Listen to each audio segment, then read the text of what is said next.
Hey! Un nouveau trailer pour les Chroniques du Sceau est sorti, il y a beaucoup de choses à dire, alors n'attendons pas plus et commençons l'analyse plan par plan. Le trailer s'ouvre sur une vue aérienne du château de Raoru et Sonia, et tout de suite quelque chose nous saute aux yeux, c'est qu'il est quand même relativement grand. La question que je me pose donc c'est, comment ça se fait qu'il n'y en ait plus aucune trace à l'époque de Breath of the Wild et de Tears of the Kingdom? La réponse évidente, c'est que les devs n'y ont pas pensé quand ils ont fait Breath of the Wild il y a maintenant 8 ans. 8 ans. Mais maintenant, il faut le justifier dans le lore. Ça pourrait être parce que beaucoup de temps a passé, mais le plateau du Prélude est un endroit réservé uniquement à la famille royale d'Hyrule. On est en droit de se dire qu'elle aurait fait des efforts de préservation d'un tel patrimoine. Il a donc dû se passer quelque chose de vraiment cataclysmique. Surtout qu'on sait qu'après la victoire sur Ganondorf, un nouveau château a été construit par-dessus son sceau. Il y a donc fort à parier que ce château-ci va être anéanti pendant l'histoire du jeu, sûrement peu après l'avènement du roi démon. Et sinon, on peut aussi noter qu'on voit le temple du temps sur la gauche. Sur le plan suivant, Zelda et Sonia sont en train de marcher dans le château. Le regard de Zelda semble balayer les lieux, comme si elle ne les connaissait pas. Il est donc possible que cela se passe peu de temps après son arrivée, alors qu'elle n'est pas encore familiarisée avec le château. Il se peut qu'elle soit en train de se rendre sur les lieux des prochaines scènes, une sorte de cérémonie de remise des casques pour les sages. Enfin, je dis cérémonie, mais je n'en suis pas vraiment sûr. Sur une cérémonie officielle, généralement, on aura toute une assemblée. Mais là, on ne voit que Zelda, Sonia, Raoru et le sage du feu, que je vais d'ailleurs commencer à appeler Darunia, parce que je pense sincèrement que ces sages ont donné leur nom aux créatures divines, d'où leurs casques.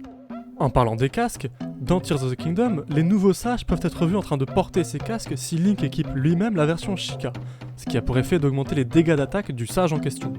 Il est possible qu'ils aient le même effet dans le lore, et que Raoru donne ce casque aux anciens sages pour augmenter leur puissance respective. Sur les deux plans qui suivent, on peut voir Raoru et Sonia qui se concentrent en se donnant la main. On peut également voir Zelda dans ses habits modernes dans le fond, il s'agit donc d'une scène de tout début de jeu, probablement quand Sonia et Raoru amènent Zelda au palais. J'imagine que la magie qu'ils concentrent sert à ouvrir la voie d'une façon ou d'une autre, peut-être lever une barrière ou activer un mécanisme. Ils n'ont pas vraiment de raison de juste flex leur pouvoir comme ça. Raoru est en train de parler, ça pourrait être pour lancer un sort, mais on le voit jamais faire ça en jeu, même pour lancer son super rayon destructeur. Donc il est peut-être juste en train d'expliquer à Zelda ce qu'ils font. Vient ensuite l'attaque de soldats aliens par des miasmes. Avec le léger filtre de couleur, l'angle de la caméra et les effets flous sur les côtés, je pense qu'on voit au travers des yeux du miasme. Peut-être d'une marionnette de Ganondorf ou quelque chose du genre. La scène semble avoir lieu sur le plateau du Prélude et on voit pas mal de miasmes au sol. Il est possible que cela se passe pendant la grosse attaque de Ganondorf le roi démon. Savoir s'il y a une lune de sang aurait aidé, mais avec le filtre de couleur il est difficile de déterminer s'il y en a une ou pas. Sur le plan suivant, Raoru est entouré de créatures de miasmes. Peut-être qu'on voyait la scène précédente des yeux d'une de ces créatures. On dirait qu'elles sont en train de se former, signifiant qu'il s'agit peut-être du début d'une attaque. Cette idée est renforcée par le soldat allongé au sol, que j'imagine avoir été attaqué en traître juste avant, afin de prendre le groupe par surprise tout en réduisant leur force. Les silhouettes qu'on voit ne ressemblent pas vraiment à un monstre qu'on a déjà vu dans Tears of the Kingdom, bien que leurs doigts fins et anguleux, et leur cou relativement long et fait d'anneaux, me fassent penser au golem. Étant donné qu'on ne voit pas de traces de miasme au sol comme sur le plan précédent, je ne pense pas que ça se passe au même moment. Il s'agit donc peut-être d'une attaque plus petite, là pour tester ou déstabiliser les forces de Raoru. Les forces en question sont d'ailleurs équipées d'armes qui me font penser aux armes des Sylvains, mais en un peu différentes. Je pense que ce sont plutôt des armes en cuivre. S'ensuit un plan d'une arche que j'ai vraiment l'impression d'avoir déjà vu, mais je n'arrive pas à me dire où. Sinon, elle me fait aussi penser à une arche qu'on a devant le village Goron. Vu que la scène se passe sur la montagne de la mort, il y a de grandes chances que ce soit l'entrée d'un village Goron, ou peut-être d'un sanctuaire du feu, vu la ressemblance avec les Tori. Il est difficile d'ignorer la lune de sang massive qu'on voit dans le fond, qui nous indique que ça se passe sûrement plus loin dans le jeu, peut-être pendant le règne du roi démon. On voit aussi un flash venant de la gauche de l'écran, mais impossible d'en déterminer la source, ça pourrait être autant du tonnerre que Zelda qui prend une photo avec la tablette Pro. Impossible également de localiser l'endroit, en tout cas sans y passer 10 heures d'affilée à fouiller tous les recoins de la montagne jusqu'à trouver l'angle parfait. Des fous pourraient calculer ça avec l'angle de la lune, mais vu qu'entre Breath of the Wild et Tears of the Kingdom, son parcours dans le ciel a changé, je m'y fierai pas trop non plus. On voit maintenant Sonia assise dans un parterre de fleurs radieuses. Celle-ci servant à lutter contre les miasmes, il s'agit peut-être d'un jardin planté en préparation d'un combat avec les forces des ténèbres, ou tout simplement d'un jardin typique Sonao. La caméra pivote en suivant les pétales, ce qui nous donne un bon aperçu de la montagne de la mort, qui semble être étonnamment importante dans ce trailer, si on y ajoute également l'accent mis sur le sage du feu plus tôt.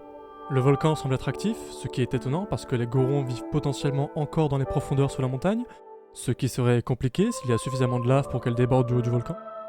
Peut-être que sur ce plan, Sonia découvre justement qu'il y a un problème avec la montagne de la mort et que les pétales de fleurs sont une façon détournée de faire en sorte d'amener son regard et le nôtre vers la montagne, pour qu'on se rende compte que quelque chose cloche. Un autre détail de ce plan me chiffonne, mais on reviendra dessus un peu plus tard. Je l'ai ignoré jusqu'ici, mais Sonia parle pendant les plans précédents, disant « À la première occasion, il montrera son vrai visage. Il fera tout pour anéantir Hyrule. » Il me paraît évident qu'elle parle du roi des Gerudo. J'imagine qu'elle confie ces mots à Zelda peu après que Ganondorf se soit présenté à Raoru. La colorimétrie des plans suivants a été modifiée, j'imagine que c'est pour jouer sur le côté « Monstre, oh là là, c'est terrible !» Mais ça pourrait cacher quelque chose. On voit dans l'ordre un chef Boko rouge et 2 bokoblins rouges, puis un Lynel rouge et enfin un Griok des glaces. Pas grand chose à dire sur ces plans, à part que le Lynel utilise une arme hylienne, sûrement une de celles qu'on a pu voir plus tôt. Ces plans nous permettent également de confirmer quel type de monstre on pourra voir dans le jeu, ce qui est intéressant, j'ai hâte de pouvoir affronter un Griok des glaces avec un gameplay warrior. Nous passons ensuite à ce que je crois être notre premier plan de gameplay du trailer.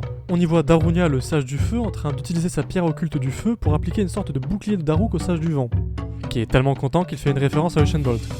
J'aime bien le fait que Darunia fasse le même mouvement que Daruk pour donner ce bouclier. Ça fait une référence sympa au meilleur des prodigies. Je note que les 2 sages ont déjà leurs armes fétiches. La brise montagne, reconnaissable par son manche bleu, et l'arc de l'aigle. Ce qui est un peu bête quand on y pense, l'arc de l'aigle a clairement été créé par les développeurs pour ressembler à Revali, ils n'auraient pas dû réutiliser l'arme pour les anciens sages. Mais je m'égare. Vu que les sages ont déjà leur pierre occulte, on peut déterminer que la scène se passe après que les sages aient prêté serment à Raoru, et donc après le vol de la pierre occulte de Sonia par Ganondorf. Ça colle avec le fait que Darunia parle d'honorer leur pacte. L'heure est venue d'honorer notre pacte. Faisant probablement référence au serment des sages. Cela pourrait aussi être une référence à la sorte de cérémonie de remise de casque vue plus tôt. Si ces reliques augmentent réellement leur capacité de combat, on peut imaginer que Darunia ait demandé de l'aide à Raoru pour gérer un problème sur la montagne de la mort, causé par exemple par la lune de sang immense qu'on y voit, suite à quoi ils ont conclu un pacte. D'accord, je t'aide à protéger la montagne, mais tu m'aides si j'en ai besoin, comme par exemple contre le Seigneur des Ténèbres qui squatte mon château ces derniers temps. Dans le fond du plan, on peut voir des Gorons se battre contre des bokoblins noirs, et j'arrive pas vraiment à déterminer où ils sont sur la carte. Par contre, je pense qu'ils sont dans un fort ennemi. C'est une des mécaniques des jeux Warriors, il faut prendre les forts ennemis pour prendre l'avantage sur la carte. Je pense que le trou dans le mur du fond est une possible entrée dans le dit fort, mais rien n'est sûr.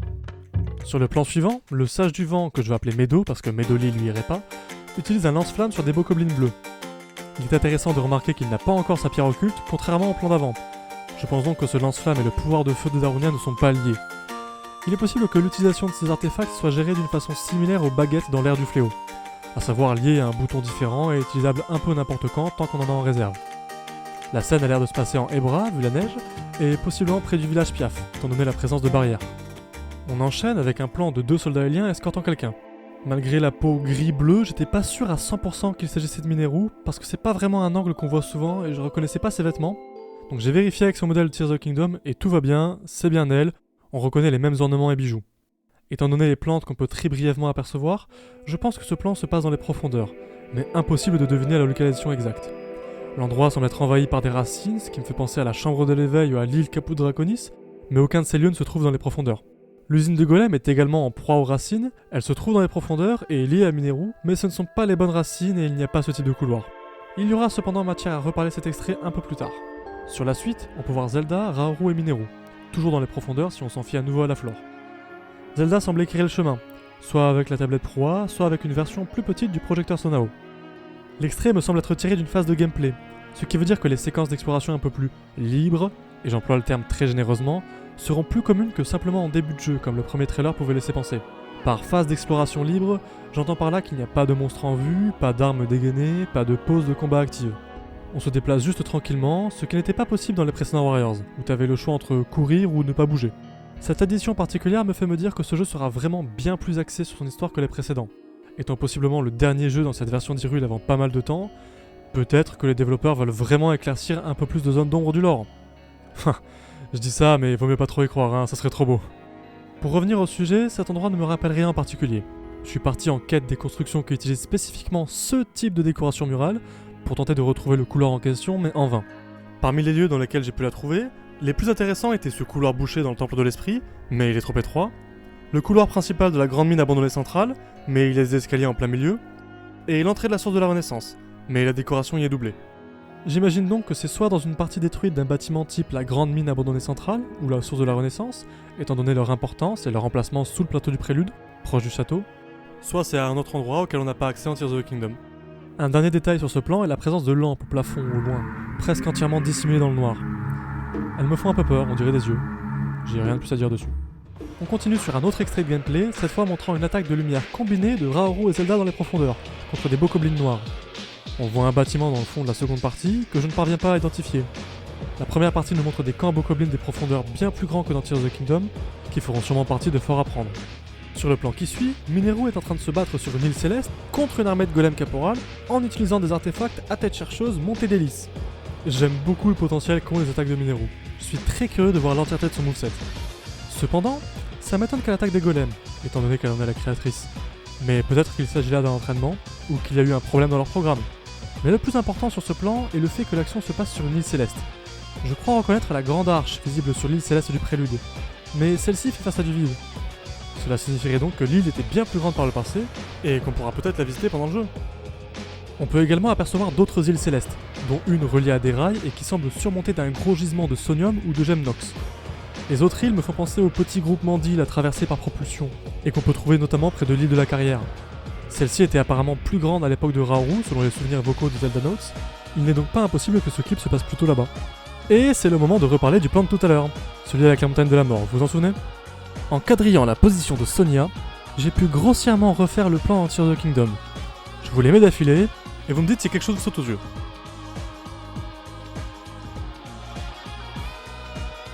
Alors, c'est exact. Il n'y a absolument aucune île visible dans le ciel, malgré un temps superbement dégagé. Alors je ne sais pas pourquoi, mais il semblerait que les îles célestes fassent comme au début de Tears of the Kingdom et descendent à un moment de l'histoire. Je ne suis pas sûr de ce qui a provoqué ça dans Tears of the Kingdom. Peut-être était-ce le pouvoir de Raoru, et donc ce serait lui qui les referait descendre dans les chroniques du saut. Peut-être pour s'entraîner ou récupérer des artefacts. Les deux plans suivants sont dédiés aux attaques à deux. Sonia et Raoru attaquent ensemble, confirmant que Sonia sera bel et bien jouable, maniant visiblement une lance. La scène se déroule peut-être sur le plateau du prélude, mais c'est difficile à dire. Le pont vu en arrière-plan n'est pas présent à l'ère de Tears of the Kingdom, mais il est possible qu'il servait à traverser la rivière de l'au-delà, située derrière le château, dans la zone de neige qui n'était pas encore enneigée à l'époque. Ça serait le seul endroit du plateau où ça serait logique d'avoir un pont et d'où l'on pourrait voir les falaises ensablées et enneigées dans le fond.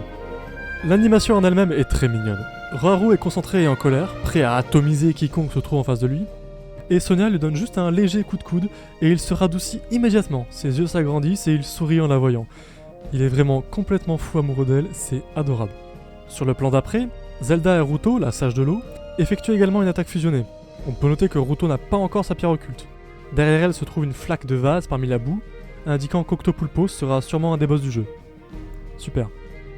Les attaques combinées semblent être la mécanique principale de cet opus, que cela soit pour booster un autre personnage ou pour déchaîner une attaque dévastatrice. Si chaque duo de personnages a une attaque combinée unique, et qu'il y a par exemple 10 personnages, ça ferait un total de 45 attaques différentes. Je suis très curieux de voir quel type de combinaison on peut avoir, ainsi que les interactions des différents personnages entre eux. Il y aura clairement quelqu'un pour poster une compilation de toutes ces attaques combo. Mais pas dit que ça soit moi, à moins que je les analyse. S'ensuit plusieurs plans d'affrontement contre divers ennemis dans une véritable mer de feu.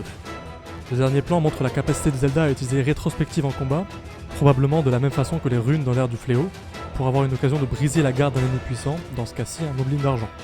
La scène a l'air de se passer dans un environnement inconnu, avec des plantes que je n'ai jamais vues. Peut-être sur la montagne de la mort, vu l'ambiance rougeoyante. Sur cette suite de plans, Raoru affronte une Gerudo que je pense être Naboru, la sage de la foudre. On l'entend dire « Il a fallu que tu ailles demander des renforts à Hyrule !» Ce qui pour moi suggère deux possibilités. Soit elle s'adresse à Raoru, le maudissant d'avoir ramené des troupes supplémentaires dans sa guerre contre les Gerudo de Ganondorf, ce qui indiquerait que Naboru serait d'abord du côté de Ganondorf, expliquant le combat contre Raoru. Soit elle s'adresse à une subalterne qui serait allée chercher des renforts pour aider Naboru contre son gré dans son combat contre Ganondorf, ce qui ferait sens avec un souvenir de Tears of the Kingdom où Ruto rapporte à Raoru que le dernier village Gerudo est tombé, suggérant donc qu'il y avait bel et bien une opposition Gerudo à la prise de pouvoir de Ganondorf. Je précise contre son gré parce que j'imagine bien les Gerudo d'abord tenter de régler cette histoire par elles-mêmes, sans l'aide d'un autre peuple, étant donné que Kurbossa, des millénaires plus tard, se sent un peu coupable de l'attaque du fléau et souhaite le vaincre en partie pour cette raison. On entend ensuite Naboru dire « Qu'est-ce que ça veut dire ?» Peut-être qu'elle était bel et bien du côté de Ganondorf, mais que celui-ci souhaite se débarrasser d'elle. Quoi que soit son nom, si elle est réellement sage de la foudre, il est probable, bien que pas assuré, qu'elle soit la chef des Gerudo en l'absence de Ganondorf. Ce qui expliquerait qu'il souhaite l'éliminer, afin d'être la seule figure d'autorité dans son propre camp. Le plan qui suit montre des soldats iliens blessés revenant vers Raoru, accompagné de golems lieutenants. Cela nous permet de confirmer que les golems seront de notre côté, et que l'extrait vu plus tôt était une exception. On peut ensuite voir Raoru et Sonia en train de retourner au château, à en juger par l'étendard, suivi par Zelda qui semble un peu dépassée ou perdue. Le plan suivant montre Zelda dans une forêt, que j'imagine être la forêt des esprits, sur le plateau du prélude, parce qu'on peut voir ce que je suppose être le temple du temps en fond. Je ne pense pas que cet extrait soit lié au suivant, parce que Zelda se retrouverait à changer de côté sur 2 plans consécutifs, ce qui n'est pas trop fait en cinéma, mais je suis pas certain de ce que je dis, ma connaissance en matière de film se limite à quelques vidéos YouTube sur le sujet. Sur ce plan suivant justement, Zelda et Sonia se tiennent les mains dans le même parterre de fleurs radieuses qui a été vu plus tôt. Étant donné le destin tragique qui attend Sonia et l'accent probable mis sur l'histoire, je pense que les développeurs ont mis le paquet sur la scène avec Sonia, que cela soit le lien maternel avec Zelda ou le lien amoureux avec Raoru, pour que les joueurs s'y attachent beaucoup et soient d'autant plus tristes lorsque Ganondorf commettra l'irréparable. Dans Tears of the Kingdom, on n'a pas vraiment pu s'attacher à elle à cause de la nature même du jeu et sa façon d'accéder aux cinématiques. Mais je pense que le coup sera rattrapé ici, et que même si on sait très bien ce qui va se passer, ça restera très impactant. En parlant de ça, les 2 plans suivants ont l'air de se passer dans le temple oublié, et j'irais même jusqu'à suggérer que le second se passe juste devant la tombe de Sonia. Je viens de comprendre en allant vérifier ça que si on voit si souvent Sonia dans son parterre de fleurs radieuses, c'est pour nous faire comprendre qu'elle aime ses fleurs, ce qui explique leur présence sur sa tombe. Raoru dit également « Une telle puissance est un trop grand danger. » en parlant très probablement de Ganondorf, et le titre apparaît à nouveau. Le logo n'a pas changé depuis la dernière fois, mais en regardant ce nouveau trailer, j'ai remarqué que le cul de Chronique était bizarrement pointu, me rappelant la forme d'un pieu. Immédiatement, le mot pieu me fait penser au souvenir vocal de Tears of the Kingdom parlant du temple du temps, et qui explique qu'à une époque, il était qualifié de pieu qui transperce le mal. Ceci me semble être une référence à cette scène de Skyward Sword, où la statue de la déesse, située dans un temple fortement lié au temps, il y a une porte du temps dedans, c'est pas rien, vient littéralement écraser et transpercer le mal. Cela pourrait aussi être une référence au pieu littéral qui sert de sceau pour le banni, et qui pour le coup a la même forme que le cul du logo. De plus, ce détail est suffisamment important pour avoir impacté le nom même du jeu. Lorsque l'on regarde le nom anglais des 2 derniers Warriors, l'un est nommé Age of Calamity, et le second Age of Imprisonment. Alors pourquoi ne pas appeler ce second jeu l'ère du sceau, pour faire un chouette parallèle avec l'ère du fléau comme en anglais? Eh bien parce que dans l'ère du sceau, il n'y a pas de lettre qui descend pour former un pieu, contrairement au Paid Imprisonment. Et ce pieu peut également être retrouvé dans le logo japonais. Il est également intéressant de constater que le pieu est craquelé dans toutes les versions, symbolisant peut-être le fait que ce sceau ne sera pas éternel. Si ce pieu est bel et bien une référence à Skyward Sword, alors on peut imaginer que les Chroniques du Sceau aura, d'une façon ou d'une autre, un lien avec ce jeu. Sinon, peut-être qu'il s'agit simplement d'une stylisation jugée nécessaire pour appuyer le fait que le scellement de Ganondorf est tout l'enjeu de cet opus.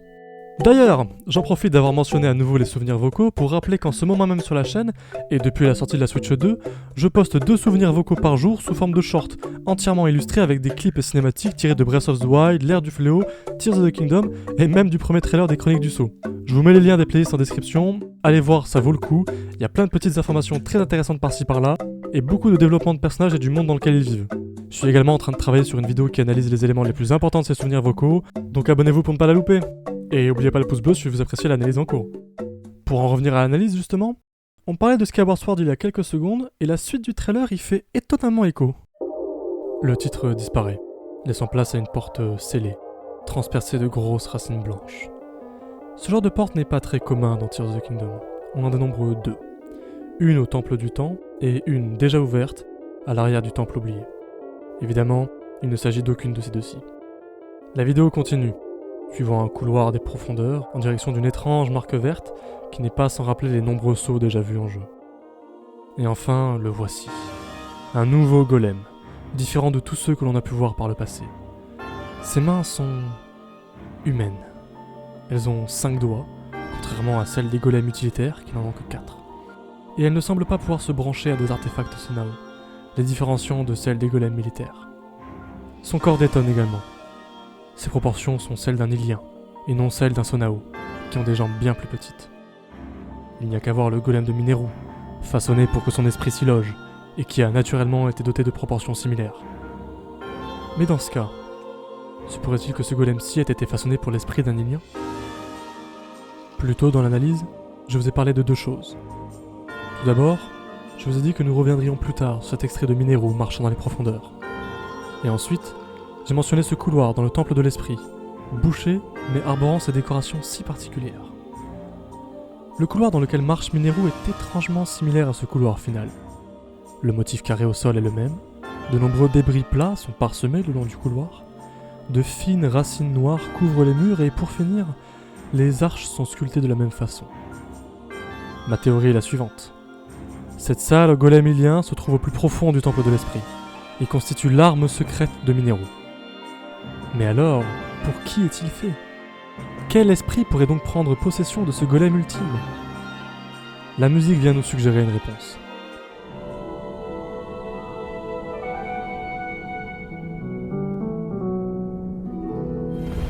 Il s'agit d'une nouvelle version du thème de Faye, l'esprit de l'épée de légende introduit dans Skyward Sword.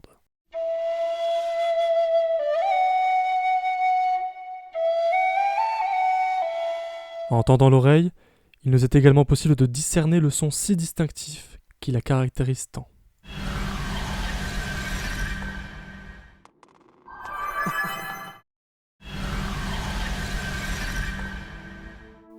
Le trailer semble vouloir nous faire comprendre que c'est Faye qui occupera ce golem. Il s'agit après tout d'un esprit, mais une question se pose. Faye est l'esprit de l'épée de légende. Épée de légende que Raoru ne connaît pas. En tant que Sonao et roi d'Hyrule, il serait légitime de penser qu'il serait au courant de l'existence d'une telle relique, en particulier dans le contexte d'une guerre contre les forces du mal. Serait-il donc possible qu'à cette époque et dans cet univers, l'épée de légende n'existe pas encore ? Serait-il possible que Faye, avant d'être l'esprit de l'épée des légendes, était quelqu'un d'autre ? Ou bien encore, serait-il possible que cette épée, semblant défier les lois du temps elle-même, soit revenue du futur de Tears of the Kingdom pour aider son passé ? Je ne sais pas. Les idées fusent et deviennent de plus en plus folles, mais une chose est sûre. L'existence de ce golem peut mettre en péril la canonicité du jeu. S'il a eu un rôle majeur dans les événements du saut, pourquoi n'était-il pas présent lors de la confrontation finale contre Ganondorf ? Pourquoi n'existe-t-il aucune mention de lui, que cela soit dans les souvenirs du jeu, dans les souvenirs vocaux, dans les écrits de Mineru, dans les tablettes laissées par la suivante de Zelda ? Voici une hypothèse. Ce golem est bel et bien possédé par Faye, comme l'indique la musique, mais n'a pas joué de rôle majeur. Il est simplement là pour que le joueur puisse avoir ce qui va essentiellement être un gameplay Link, mais sans avoir à le ramener du futur, parce que ça foutrait en l'air la timeline. Encore.